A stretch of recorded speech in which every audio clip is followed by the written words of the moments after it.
अभिवादन स्वीकार कीजिए ब्रजेश मिश्रा का। और आप देखना शुरू कर चुके हैं द डिबेट। बहनों भाइयों, देश में इस वक्त G20 के तैयारियों की बैठक पूरे देश भर में हो रही है। देश के 75 शहरों में ये प्रोग्राम प्लान किया गया और उत्तर प्रदेश के 3 शहरों में G20 की प्री बैठक हो रही हैं, प्री मीटिंग्स हो रही हैं। इन मीटिंग्स के मायने क्या हैं, ये हमें और आपको समझना चाहिए। कभी कभी धार्मिक, सांप्रदायिक और जातीय विवाद से निकलकर अंतर्राष्ट्रीय मसलों पर भी, और हमारी उस पर ओपिनियन क्या है, इसके बारे में भी हमें खुले दिमाग से चर्चा करनी चाहिए। सिर्फ राजनीतिक मसलों पर, धार्मिक उन्माद फैलाने वाले मसलों पर या जातीय मसलों पर ही नहीं, डिबेट में कई बार हमें अंतर्राष्ट्रीय मसले जो बहुत पेचीदा होते हैं उन्हें भी समझने की ज़रूरत है। क्योंकि एक सशक्त राष्ट्र, एक सशक्त और मजबूत भारत के लिए हमें यानी नागरिकों को भी अपने दिमाग खुले रखने होंगे।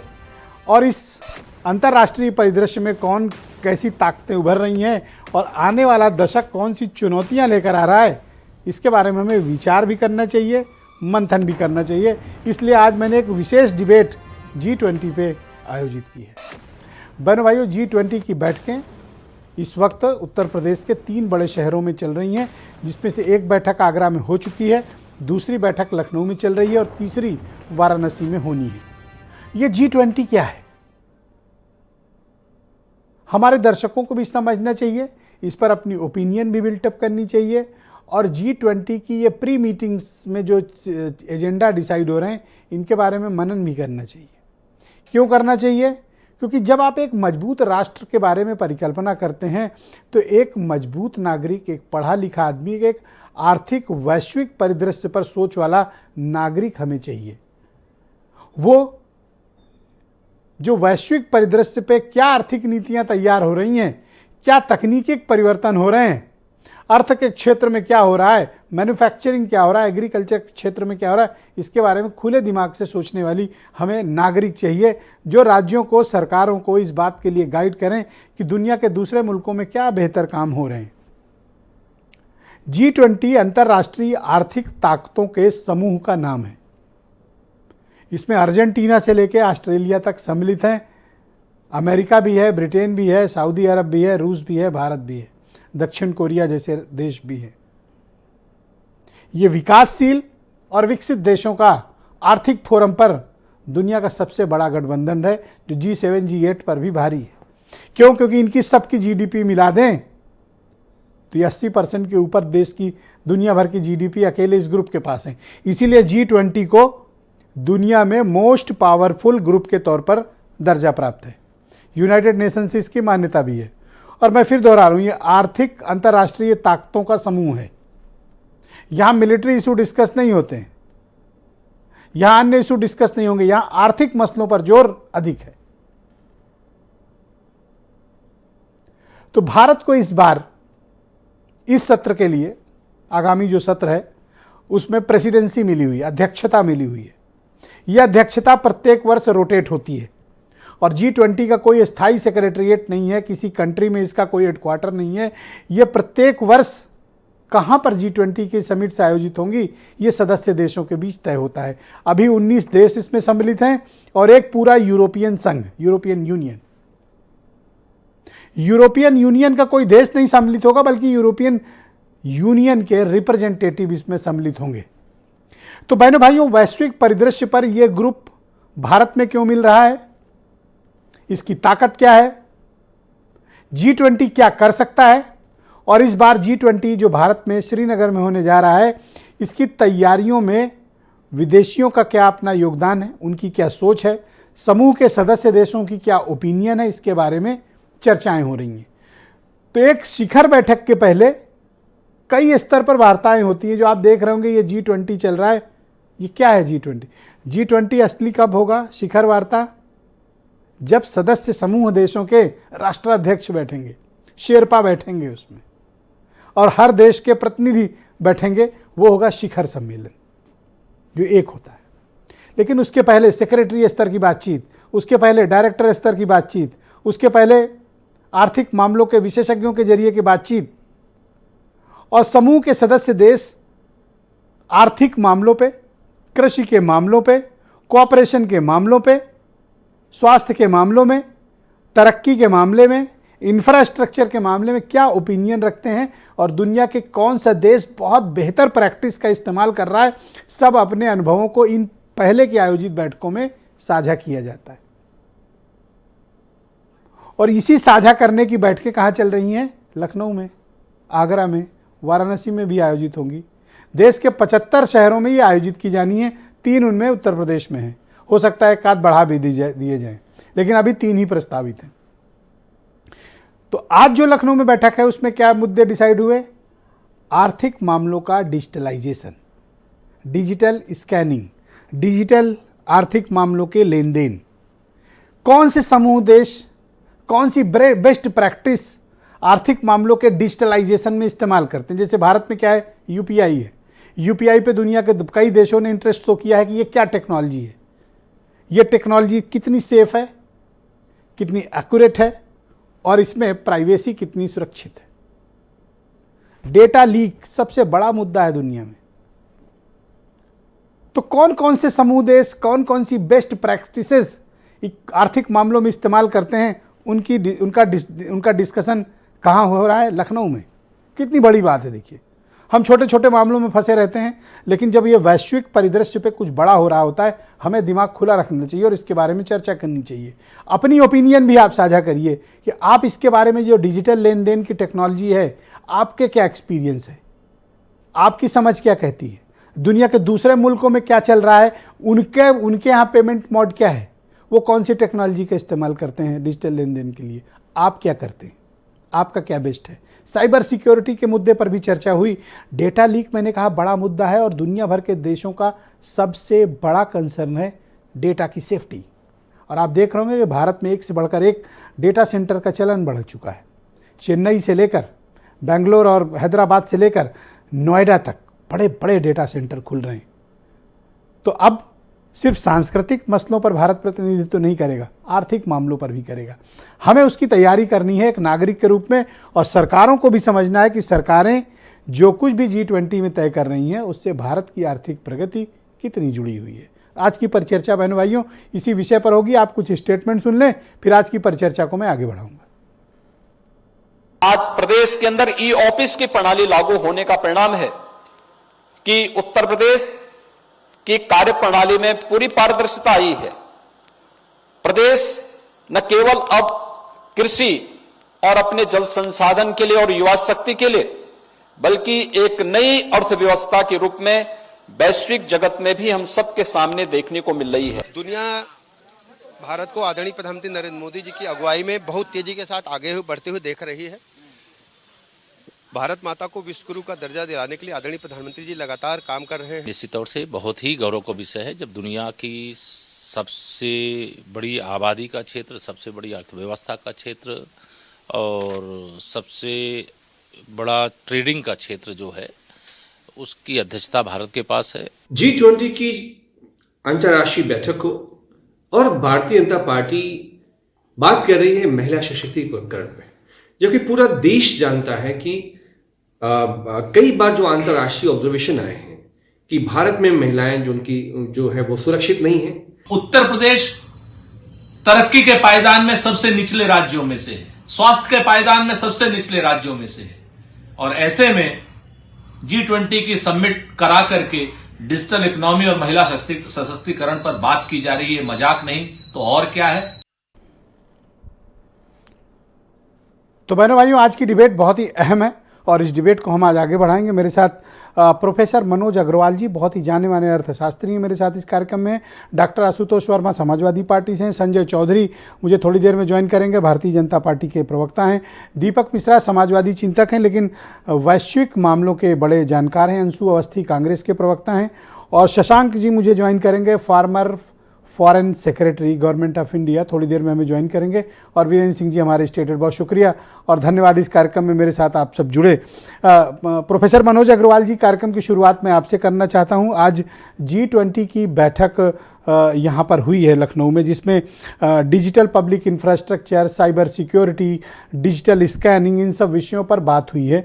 ये सामान्य नागरिकों के रूप में हमारे दर्शकों को समझाएं कि यह कितनी अहम थी, हमारे लिए कितनी ज़रूरी, और इससे आगे आने वाले समय में भविष्य में कैसी नई टेक्नोलॉजियां हमको दूसरे देशों से भी प्राप्त हो सकती हैं?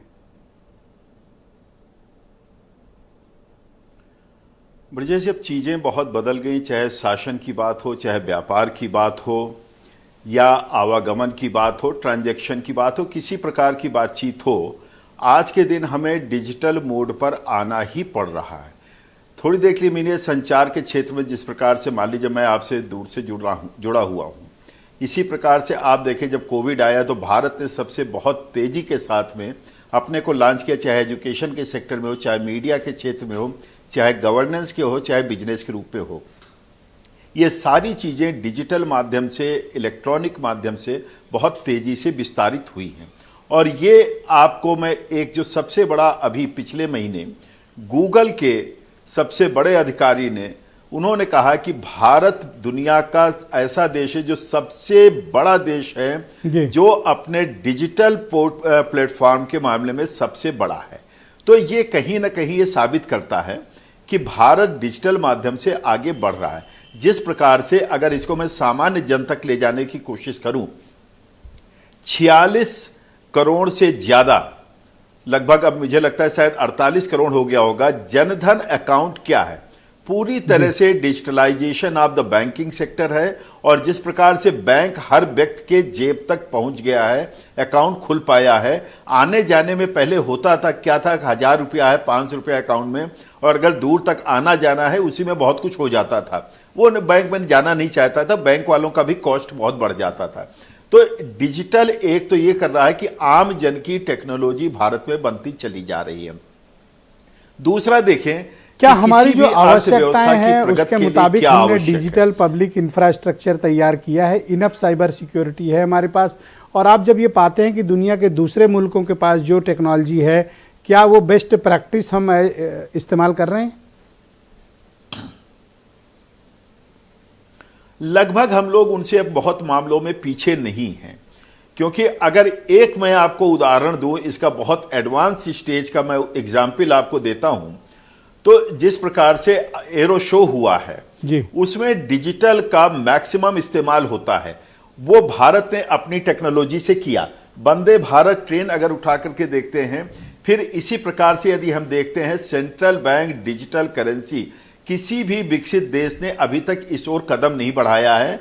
भारत का ये तीसरा महीना है कि उसको एक्सपेरिमेंट कर रहे हैं, और उसके बैंकिंग नेटवर्क को भी और बढ़ाया जा रहा है। और ये कहीं ना कहीं हमें इंटरनेशनल लेवल पर अपने को लॉन्च करने में, ट्रांजैक्शन के माध्यम से या रूपी को इंटरनेशनल करेंसी एक्सेप्ट कराने में मदद मिलेगी। ये जो सारी बातें होती हैं, तो आम जन से लेकर के international, globalisation, defence sector, banking sector, education, health sector, covid के मामले का जी आपका शुक्रिया सर। मैं डिबेट के दूसरे चरण में आपके बाकी विचारों को सम्मिलित करूंगा। डॉक्टर आशुतोष वर्मा मुझे ज्वाइन कर चुके हैं, समाजवादी पार्टी के प्रवक्ता हैं। डॉक्टर आशुतोष, स्वागत आपका। मैं आपसे जानना चाहता हूं कि भारत में जो आर्थिक मामलों का डिजिटलाइजेशन हो रहा है, या हमारा जो भी डिजिटल पब्लिक इंफ्रास्ट्रक्चर है, जिसका हम G20 की समिट में प्रेजेंटेशन भी कर रहे हैं, समाजवादी पार्टी उस पर क्या दृष्टिकोण रखती है, और क्या हमारे पास इनफ पब्लिक इंफ्रास्ट्रक्चर डिजिटल के मामले में मौजूद हैं, या आप उसमें कुछ संशोधन सुझाना चाहते हैं सरकार को? ब्रिजेश जी, बहुत अच्छा विषय रखा, और मुझे लगता है कि आज की भारतीय जनता पार्टी को बहुत बहुत मुबारकबाद जो इस तरीके की सोच रखते हैं। लेकिन उत्तर प्रदेश की जनता आज इनसे सवाल पूछना चाहती है कि जब उत्तर प्रदेश को आप डिजिटलाइजेशन के लिए ले आने की बात करते हैं, महिला सशक्तिकरण की बात करते हैं, ये भारतीय जनता पार्टी हो सकती है जिसके प्रधानमंत्री, मतलब हम सब के प्रधानमंत्री भारतीय जनता पार्टी के बड़े नेता डिजिटल मन की बात हर संडे करते हैं, लेकिन जब देश की जनता उनसे बात करना चाहती है तो नहीं बात कर सकती है, एक प्रेस कॉन्फ्रेंस डिजिटली नहीं कर पाते हैं। ये भारतीय जनता पार्टी है जिसमें आज बड़ी अजीब सी एक वीडियो आया है ब्रजेश जी, और मैं आपके माध्यम से उत्तर प्रदेश की जनता को बताना चाहता हूं। लखनऊ से मात्र 100 किलोमीटर दूर पर एक बहुत ही बड़ा जघन्य अपराध हुआ है उत्तर प्रदेश के अफसरों द्वारा, जहां पे एक घर में एक माता एक बेटी जल के मर गई है, और इस देश के सो कॉल्ड उत्तर प्रदेश के उप मुख्यमंत्री माननीय ब्रजेश पाठक जी डिजिटल माध्यम से उसको वीडियो कॉल से बात करते हैं, और 100 किलोमीटर नहीं जाते हैं और उस वीडियो कॉल की रिकॉर्डिंग डिजिटल मीडिया पे ये डलवाते हैं। शर्म आती है कि डिजिटल मीडिया की बातें करते करते लोग अपनी जो है मानवीय चीजें भूल गए हैं। जी, अब मुझे मैं लगता आपसे है कि जानना ये चाहता हूं कि प्रदेश के संक्षेप हालात में इस मुझे तरीके से बताएं कि होंगे। G20 की जो बैठकें चल रही हैं, इनमें जो मुद्दे रेस किए जा रहे हैं, इनसे आप लोग सहमत हैं? नहीं, देखिए मुद्दे रेस, देखिए देश की इकोनॉमी की बातें की जा रही है। G20 की जो अध्यक्षता मिल रही है भारत की, ये गौरवान्वित करने वाली बात है। लेकिन विजय जी, ये जो 20 देशों में है, इसमें से कई देशों की अध्यक्षता टर्न वाइज मिलती है, उसी हिसाब से भारत को मिली हुई है। जी, भारत में इसमें मुद्दे उठाए थे, लेकिन डिजिटल के हालात जो हैं उसके साथ में आप मानवीय बातों कैसे भूल सकते हैं? जी, उत्तर प्रदेश में या इस देश की ज्यादा से ज्यादा आबादी अभी ये जो है हमारी गांव में रहती है। गांव में हालात ये हैं कि आप बिजली नहीं पहुंचा पा रहे हैं, डिजिटल की बात कर रहे हैं। ओके। मैं उन भी बातों की बात कर रहा हूं जो डिजिटल नहीं हो सकती हैं। उनके लिए आपके प्रदेश की सरकार क्या कर रही है? और ये बात उठनी चाहिए कि आज अगर डिजिटल पे खाली इसीलिए माध्यम तो पे बात हो चर्चा रही कर रहे है हैं ताकि और सबके पॉइंट ऑफ व्यू वास्तविक हमें तौर प्राप्त पे हो जमीन सके। नहीं पहुंचता है। जी, मेरे साथ शशांक जी इस अगर वक्त जुड़ वास्तविक चुके हैं, जमीन पे दिल्ली लोग से नहीं फॉर्मर पहुंचते हैं, फॉरेन तो ये सेक्रेटरी बहुत खतरनाक है। गवर्नमेंट ऑफ इंडिया और विदेश मामलों के बड़े विशेषज्ञ हैं। शशांक जी, बहुत शुक्रिया और धन्यवाद करना चाहता हूं कि आपने अपना कीमती वक्त निकाला। G20 की बैठकें चल रही हैं उत्तर प्रदेश में, 3 बैठकें हैं, जिसमें एक आगरा में हो चुकी है, दूसरी लखनऊ में ऑनगोइंग प्रोसेस में और तीसरी वाराणसी में होगी। आज हम लोगों ने मतलब G20 की बैठक में digital public infrastructure, cyber security और डिजिटल स्कैनिंग जैसे अहम मुद्दों पर चर्चा हुई है। आप क्या दृष्टिकोण रखते हैं और एक सामान्य नागरिक के लिए इसको कैसे समझना चाहिए कि इस तरह की बैठकों से क्या नतीजे निकलते हैं? मैं यही कहूंगा कि ये एक अवसर हमको मिला है। G20 का बाय रोटेशन मिलता है चेयरमैनशिप, हमको मिला है अमृत वर्ष में। तो ऐसे में जितना हम फायदा इसका ले सकते हैं, पूरा इसको अपने देश को जोड़ने के लिए और विश्व को अपने देश के साथ जोड़ने में हमको करना चाहिए। क्योंकि पूरे विश्व में जो है इस समय भावना उठ रही है जी, कि कोरोना के बाद में भारत अच्छे तरीके से निकल कर आया, मैत्री ऑपरेशन किया। इसके बाद में भारत ने जो है जिस प्रकार से जो भी अभी आजकल टर्की में हालात हुए हैं, वहाँ पूरी मदद करने का प्रयास किया है। तो एक प्रकार से मैं कहूँगा कि भारत की तरफ लोग देख रहे हैं और भारत को इसमें पूरे तरीके से शक्ति पूरी लगा देनी चाहिए कि भाई हम जो है साथ में मिलकर चलने को तैयार हैं अपने देश के नागरिकों से और विश्व के नागरिकों से। G20 क्या है शशांक जी, और ये हमारे लिए कितना अहम है इसकी प्रेसिडेंसी? देखिए, G20 का शुरुआत तो हुआ था, ट्राइलेटरल कमीशन बना था 70s में, इनफॉर्मल और थिंक टैंक लेवल पे, जिसमें सोचते थे कि उसमें बड़े बड़े देशों को, जो डेवलप्ड कंट्रीज हैं, उनको निर्णय लेना है। वो G7 में बनाया गया। फिर कोशिश करी उन्होंने G8 करके रूस को मिलाने का प्रयास किया एक बार, लेकिन वो नहीं चल पाया। तो फिर वापस G7 चले गए। फिर उन्होंने जो है इसको एक्सटेंशन मीटिंग शुरू करी थी, उसमें भारत को बुलाया गया और फिर धीरे धीरे वो फॉर्मलाइज हो गया है और उसमें G20 के रूप में। वैश्विक परिदृश्य पे ये कितना पावरफुल ग्रुप मानते हैं आप इसको? संयुक्त राष्ट्र सुरक्षा परिषद में सुधार होने चाहिए, अंतर्राष्ट्रीय जितनी भी हमारे यहाँ संस्थाएं हैं उनमें सुधार होने चाहिए। तो वो सुधार अभी तक नहीं हो पा रहे हैं। चलिए, वो नहीं हो पा रहे हैं, लेकिन इस बीच में ये G20 बनाकर कम से कम भारत की और ग्लोबल साउथ जो कहा जाएगा, विकासशील देशों की आवाज को एक और प्लेटफॉर्म मिला है जिसपे वो अपनी बात रख सकते हैं। तो हम समझते हैं कि जो भी है ये हमको 100% से सेटिस्फाई होने की आवश्यकता नहीं है, लेकिन साथ ही साथ जो मौका मिला है उसका पूरे हमें लाभ उठाना चाहिए। शशांक जी, ये कितना बड़ा चैलेंज है हमारे लिए इसकी प्रेसिडेंसी और ऐसी बैठकों को आयोजित करना, और ये बहुत ही कॉम्प्लिकेटेड प्रोसेस होता होगा?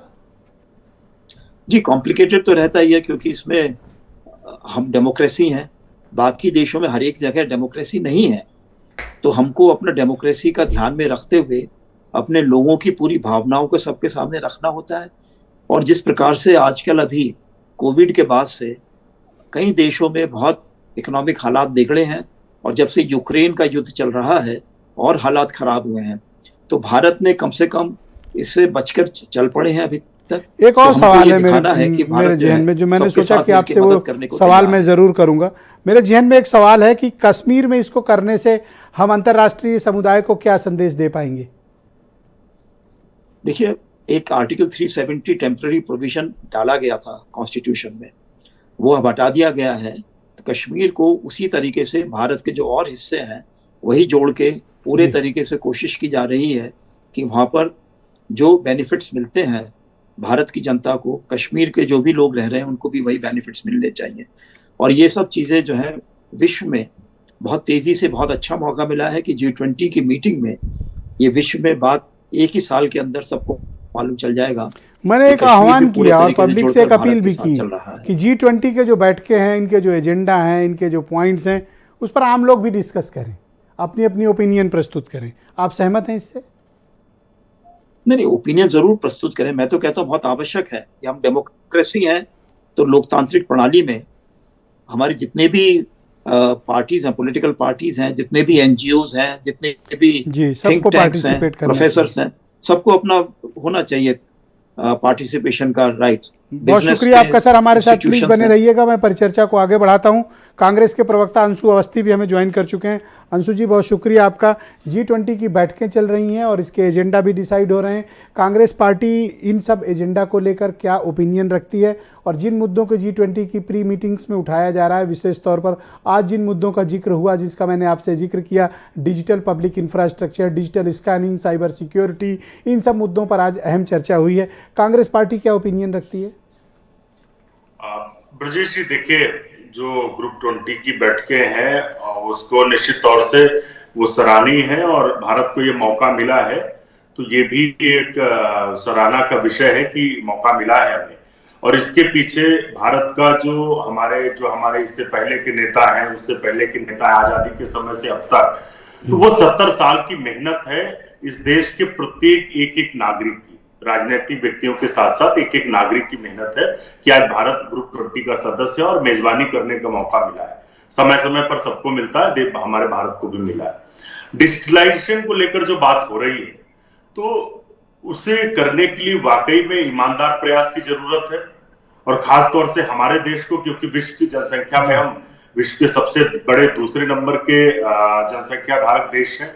तो हमारे लिए जरूरी ये है कि जब तक हम अपनी शिक्षा का स्तर और मजबूत नहीं करेंगे, जब तक हमारी जो अर्थव्यवस्था है अंशु जी, उसमें क्या जो डिजिटल पब्लिक इंफ्रास्ट्रक्चर वो इनफ है?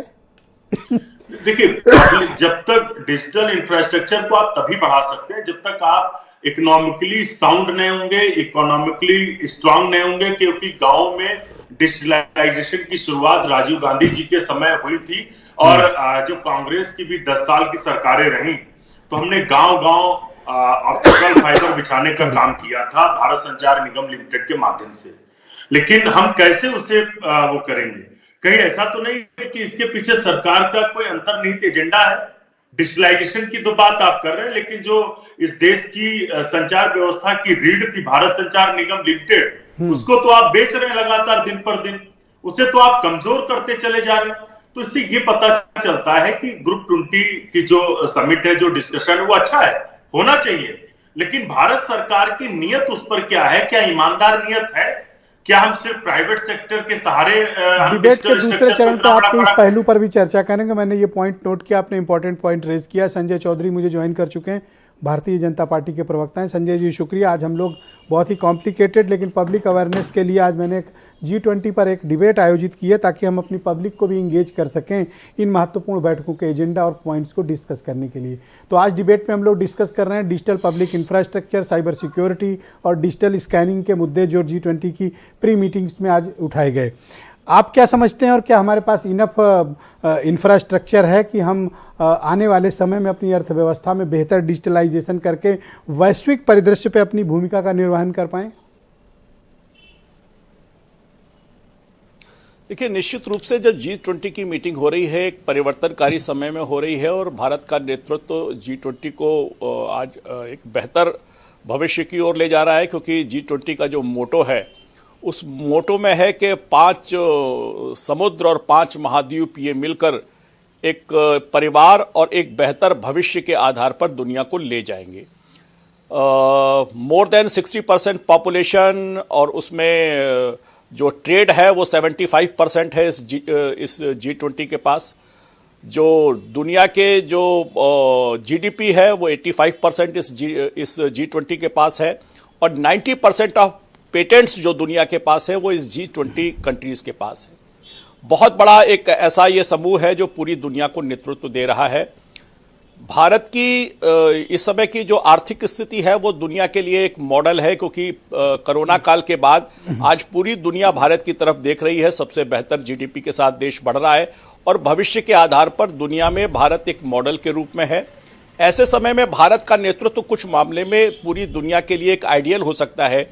डिजिटल के फील्ड में भारत ने बहुत बेहतरीन काम किया है और कोरोना की स्थिति में भी लगातार डिजिटल पेमेंट हिंदुस्तान में जिस रफ्तार से हो रहे हैं वो दुनिया को आश्चर्यचकित करते हैं। तो बेहतर तकनीक के आधार पर डिजिटल इकोनॉमी की तरफ भारत बढ़ रहा है और जिस तरह से भारत में चाहे वो आधार के नंबर्स के बेस पर हो, डिजिटल एक्सचेंज पर हो, भारत ने जिस प्रकार का आरोप लग रहा है, उन आरोपों पर आपका मुझे सफाई भी चाहिए। आरोप ये लग रहा है कि वैश्विक आर्थिक मंच का भारतीय जनता पार्टी अपने हक में इस्तेमाल कर रही है, देश भर के 75 शहरों में इवेंट करा रही है, पैसे का दुरुपयोग हो रहा है और इसका राजनीतिक फायदा उठाने की कोशिश।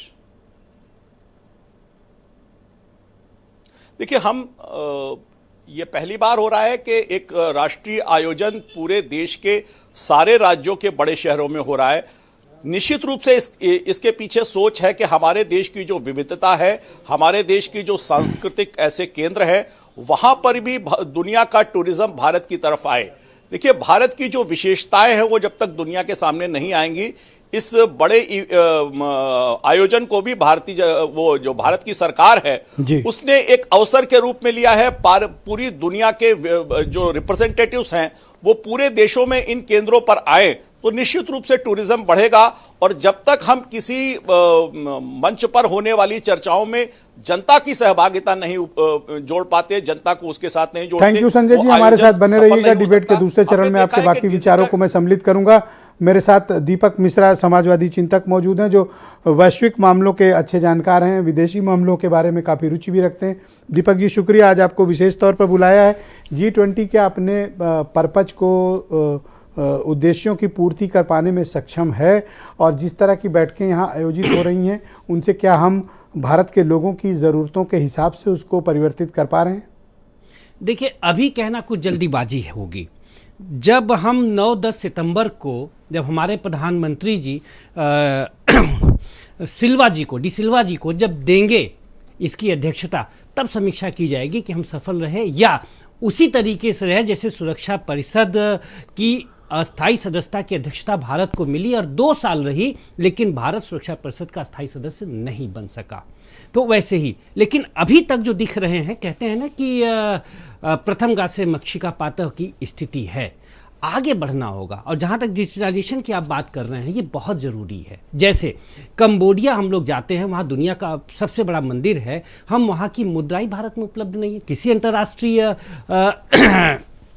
एयरपोर्ट पर उपलब्ध नहीं है। अगर डिजिटलाइजेशन होगा तो फिर बहुत आसानी हो जाएगी। दूसरा, मॉरिशस से जो हमारा संबंध है, वहाँ के स्टेट बैंक ऑफ मॉरिशस से, स्टेट बैंक ऑफ ये भारत से, तो होता क्या है कि हम अपना एटीएम लेके जाते हैं और वहाँ से पैसे निकाल लेते हैं।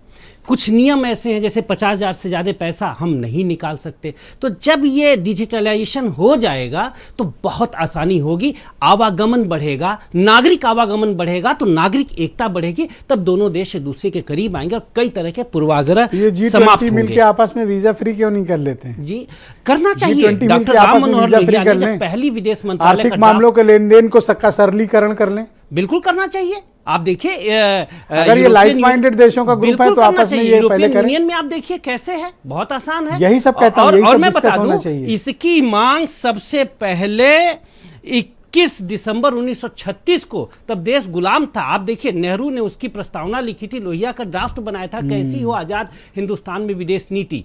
वो पुस्तक भी मैं ले आया हूं, तो उसमें इस तरह का खास उद्धरण है बाकायदे। सोचिए हमारे पूर्वज कितने बुद्धिमान थे।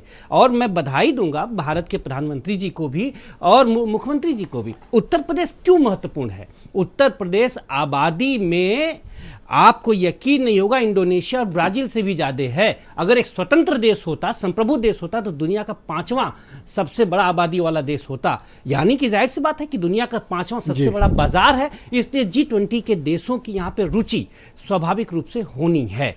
और एक और आसान बड़ी बात होगी, लोहिया ने तो सपना देखा था कि मैं पूरी दुनिया को बिना वीजा और पासपोर्ट के घूमना चाहता हूं। आइंस्टीन सर वो तो असंभव बात आप बता रहे हैं। नहीं, धीरे धीरे संभव हो जाएगा। और एक चीज और बता दें, भारत का प्रयास होना चाहिए कि अपने पासपोर्ट को मजबूत करे। हिनले रिपोर्ट के हिसाब से भारत का जो पासपोर्ट है, जितने भी G20 देश हैं उसमें सबसे कमजोर है, यानी 87वां स्थान है। तो मजबूत करनी चाहिए। और दूसरा, जी आज सही है कि दुनिया भारत की ओर देख रही है, इसलिए देख रही है कि हम सबसे बड़ी आबादी ही नहीं, सबसे बहुत बड़े शुक्रिया आपका बाजार दीपक हैं जी। मैं चीन प्रोफेसर के मनोज बाद। अग्रवाल जी को आमंत्रित करता हूं। प्रोफेसर अग्रवाल जी, मैं आपसे समझना चाहता हूं कि क्या हम उन उद्देश्यों की पूर्ति कर पाने में सक्षम हैं, और भारत के लिए क्या चुनौतियां हैं G20 की बैठकों में, और कौन से ऐसे एजेंडे हैं आर्थिक मामलों में जिन पे भारत को ओपनली डिस्कशन करना चाहिए इस बैठक में?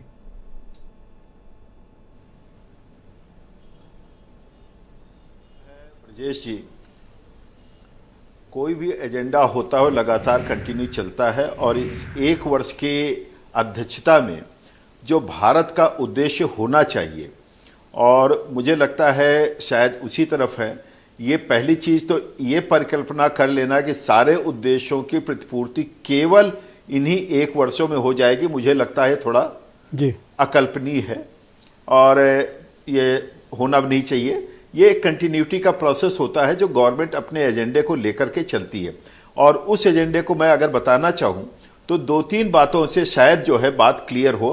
पहला ये कि इंडियन रूपी, अब जैसे अभी दीपक जी ने बड़ी अच्छी बात कही कि पासपोर्ट का स्ट्रांग होना जरूरी है, तो मैं उसी तरह से कहता हूं कि करेंसी का एक्सेप्टेंस अक्रॉस द बॉर्डर बढ़ना उससे ज्यादा इंपॉर्टेंट चीज है आज के जमाने में, खास तौर पर जबकि डॉलर कमजोर पड़ रहा है और दूसरा चाइना की करेंसी वीक पड़ रही है।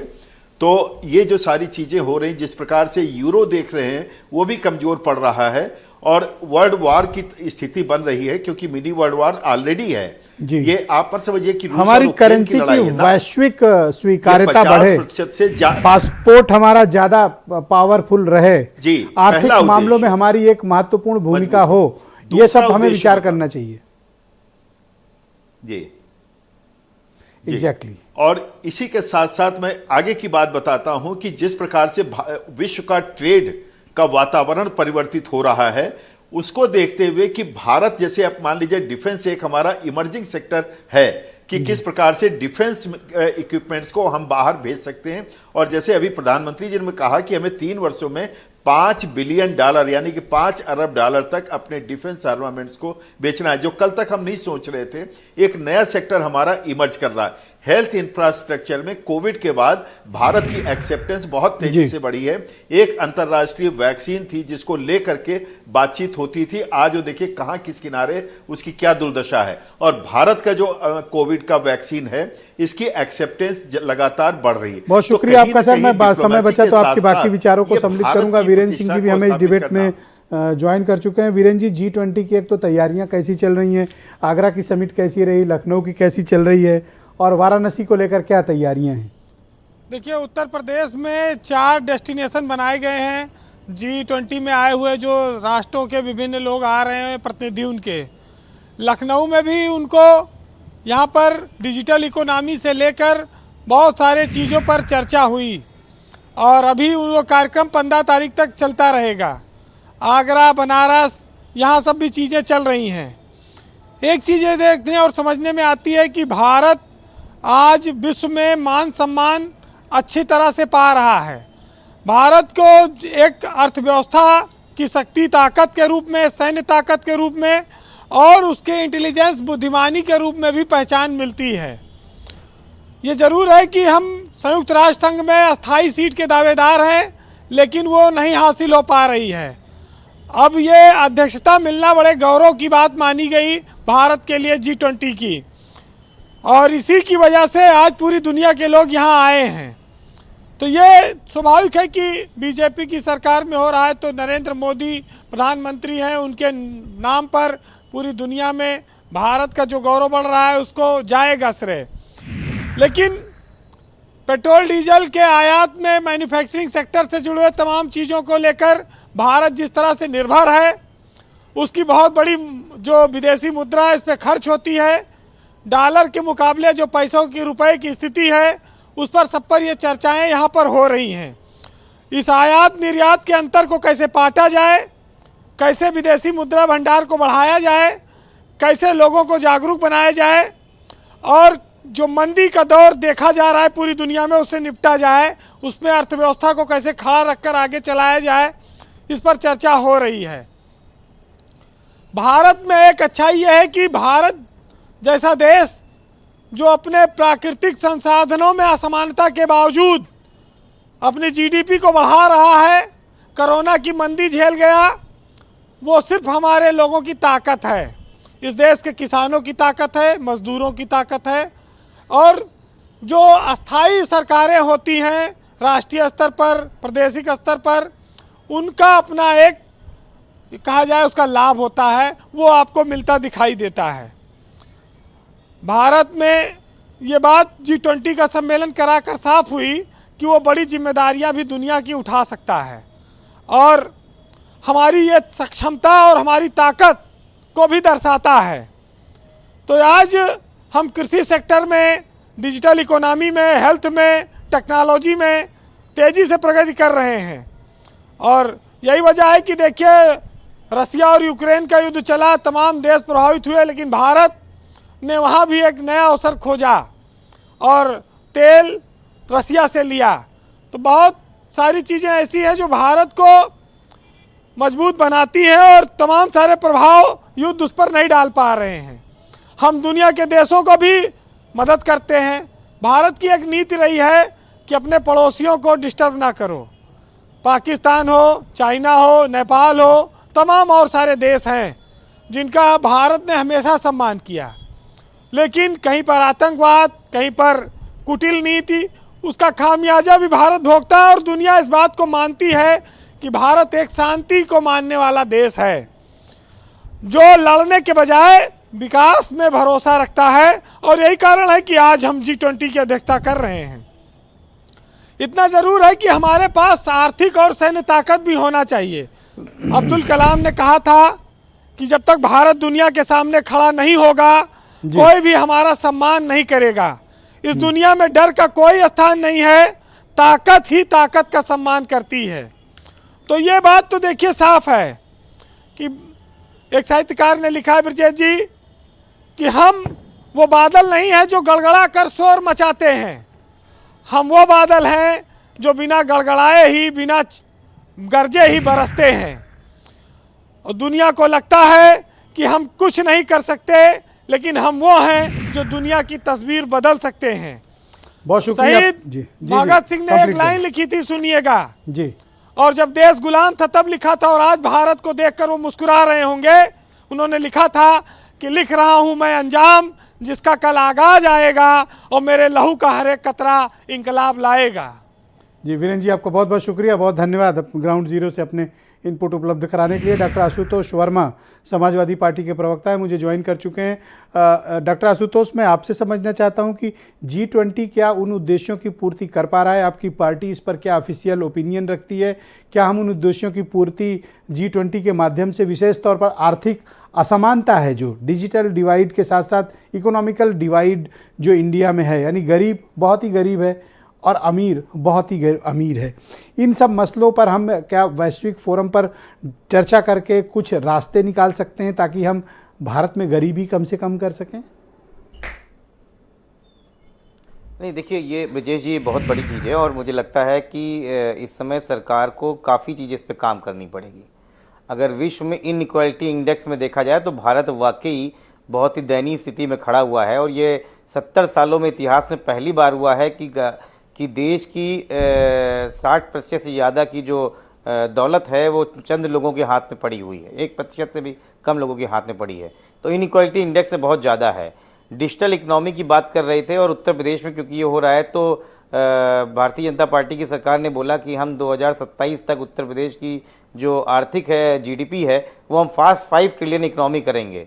लेकिन आरबीआई ने उनको टोक दिया कि आपकी आज की जो इकोनॉमी है वो 14 लाख करोड़ की है। अगर वो 5 ट्रिलियन इकोनॉमी के पास पहुंचना है तो लगभग 70 लाख करोड़ की इकोनॉमी के हिसाब से आपको हर साल बढ़ना होगा, जो कि असंभव दिखता है। ठीक है, आपके प्रयास जारी है, लेकिन मुझे लगता है थोड़ा एक्स्ट्रापोलेटेड है। इसी तरीके से डिजिटल की बात करते हैं, डिजिटलाइजेशन के साथ में आपको देखना होगा कि डिजिटल विंग की स्टैब्लिशमेंट उत्तर प्रदेश में 2014 में माननीय अखिलेश यादव के नेतृत्व में बनाई गई थी और तभी से ये चीज़ और ये बातें हुई थी। समाजवादी पार्टी सरकार ने 18 लाख लैपटॉप बांटे थे और पहली इस प्रदेश में डिजिटलाइजेशन की बात करी थी। मुझे लगता है कि अगर सरकार उन सब चीज़ों को वहाँ हंसी और मजाक ना उड़ाए और आज उन्हीं चीज़ों को कम से कम वापस लेके ट्रैक में आए तो शायद कुछ कर सकते हैं। अन्यथा प्रचार और प्रचार के माध्यम से भारतीय जनता पार्टी एक बड़े सपने को सजो रही है। आप ये और कहना जिस चाहते तरीके से हैं कि भारतीय ये जनता जब जो पार्टी मीटिंग्स हो रही हैं ये सब इवेंट ज्यादा हैं और मुद्दों को एड्रेस करने की कोशिशें कम? नहीं, ये इवेंट भी नहीं है, ये पीआर है, ये टोटल पीआर है। ये माननीय योगी आदित्यनाथ जी जिस तरीके से अपने आप को राष्ट्रीय पटल में जलाने की अपनी महत्वाकांक्षा पूरी रखते हैं, ये उसी का तैयारी है, बाकी इससे ज्यादा कुछ नहीं है। ओके, अंशु अवस्थी, आपका मानते हैं कि इस तरह की बैठकें ये पीआर एक्सरसाइज है, प्रचार की कोशिशें हैं, या वाकई में हम मुद्दों को एड्रेस कर पाने में कामयाब हो रहे हैं? नहीं ब्रिजेश जी, ये ब्रिजेश जी पहली आशुतोष जी प्लीज बेटा जरा अंशु अवस्थी कुछ कहना चाहते हैं, बैठे हुए हैं। मैं अंशु अवस्थी को इनवाइट करता हूँ। अंशु को थैंक यू आशुतोष जी, शुक्रिया। कौन देगा? थैंक यू आशुतोष जी। अब आप अंशु अवस्थी को सुनिए। अंशु को मैंने अपने ओपनिंग रिमार्क में इस बात को कहा था कि सरकार क्या वाकई में इस बात को लेकर ईमानदार है, ये सबसे बड़ी बात है। क्योंकि जो एक ऑर्गेनाइज तरीके से जो इंफ्रास्ट्रक्चर था जिससे हम डिजिटली, क्योंकि भारत 70% ग्रामीण अंचल में बसता है, तो वहां पर कैसे ज्यादा से ज्यादा हम डिजिटलाइजेशन कर पाएंगे, उसका जो इंफ्रास्ट्रक्चर था जिस पर कांग्रेस पार्टी ने और अन्य सरकारों ने काम किया था, गांव-गांव पहुंचाने का काम किया था, उसको तो भारतीय जनता पार्टी ने समाप्त कर दिया। तो क्या वाकई में ईमानदार है? ये सिर्फ दर्शाता है कि चूंकि वैश्विक स्तर पर हम भी चाहते हैं कि भारत की छवि एक साफ सुथरी बने, लेकिन बार बार जो इंडेक्स रिपोर्ट्स आती है उसमें कहीं ना कहीं हमको शर्मिंदा होना पड़ता है। तो सरकार इस पर ईमानदार हो, सिर्फ अपनी छवि न चमकाए, सिर्फ अपने पीआर के लिए ना काम करे।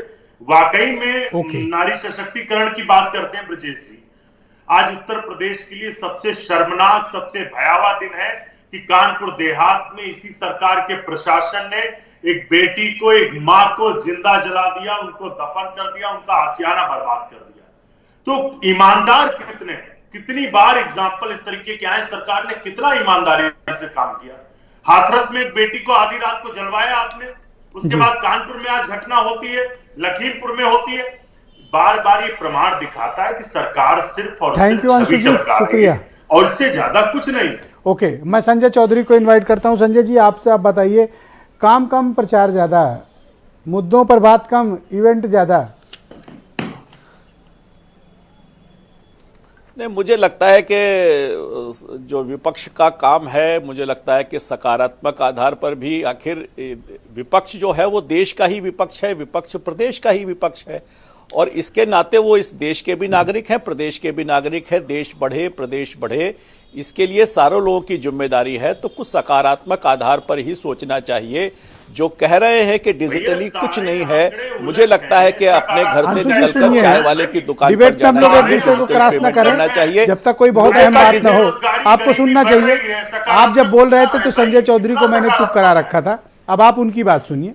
1 बाय 1 हम बात करेंगे और दर्शकों तक सही चीज पहुंचे। यस संजय चौधरी जी, गो अहेड।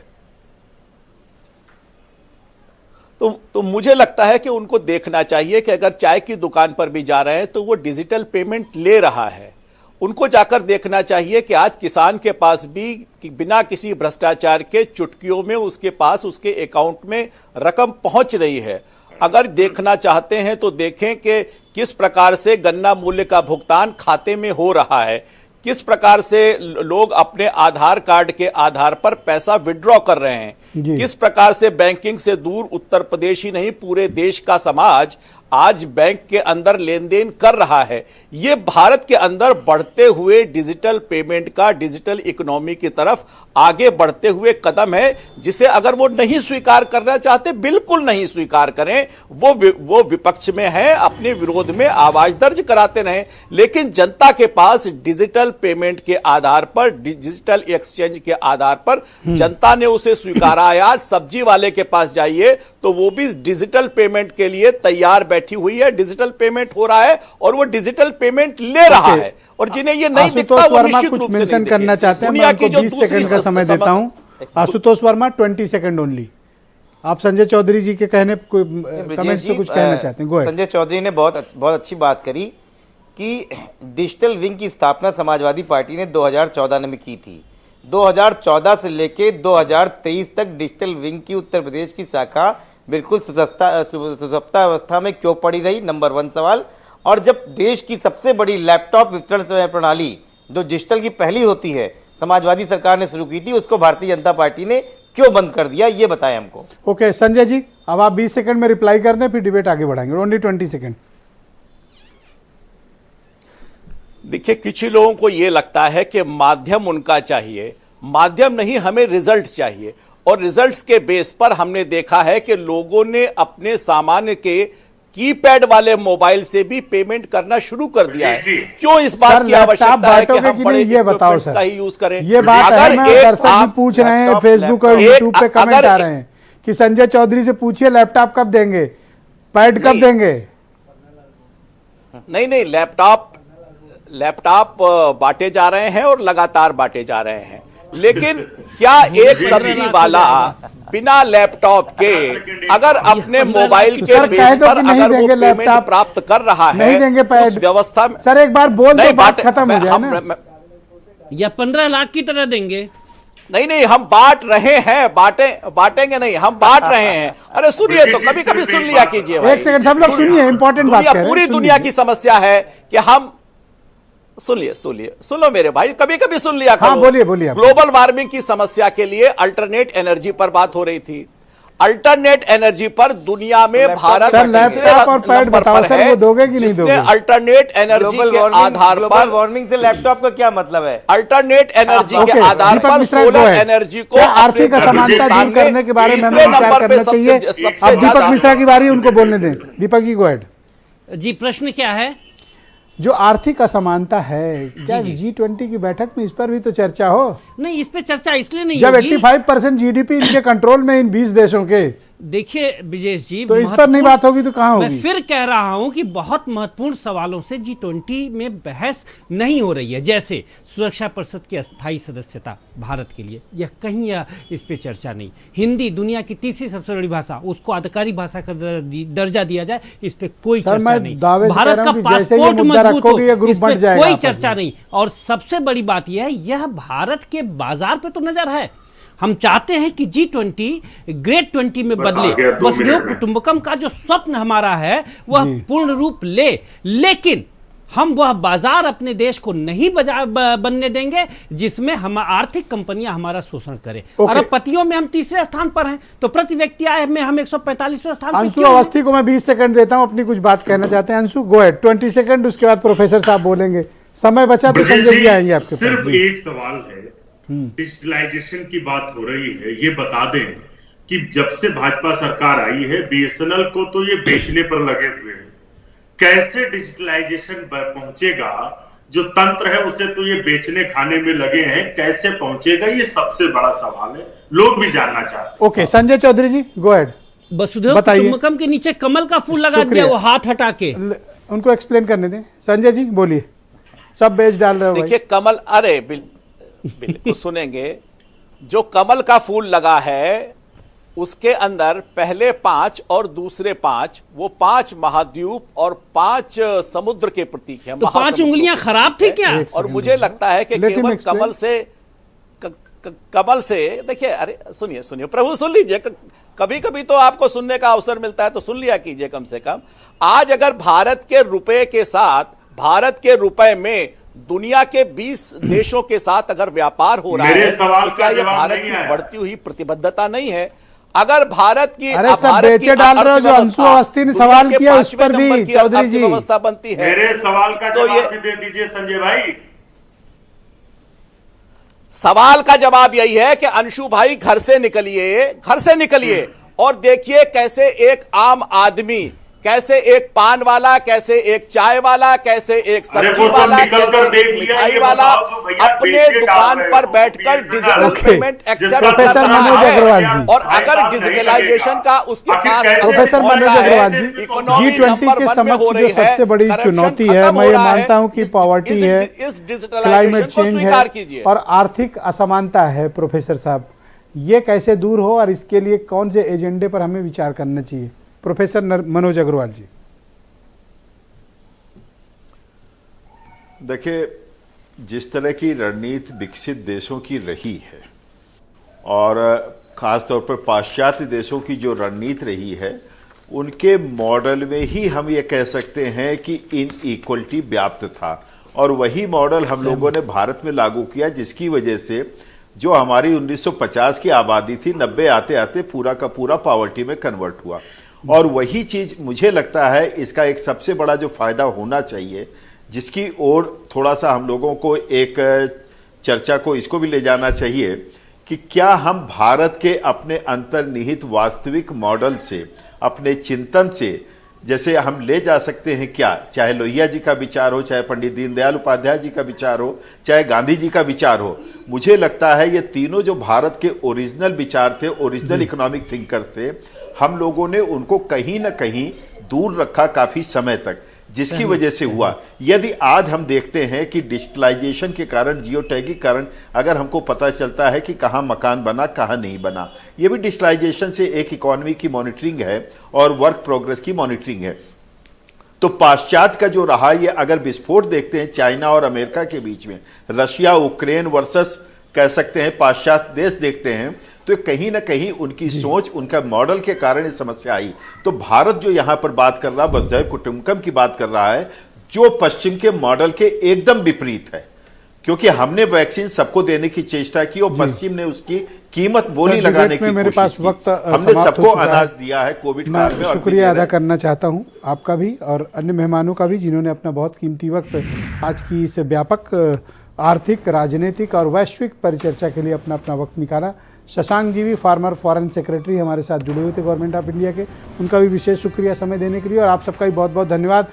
मैं उम्मीद करता हूं कि G20 के मुद्दों पर आप सब भी व्यापक विचार विमर्श करेंगे और अपनी अपनी ओपिनियंस भी जरूर प्रस्तुत करेंगे। धन्यवाद, नमस्कार।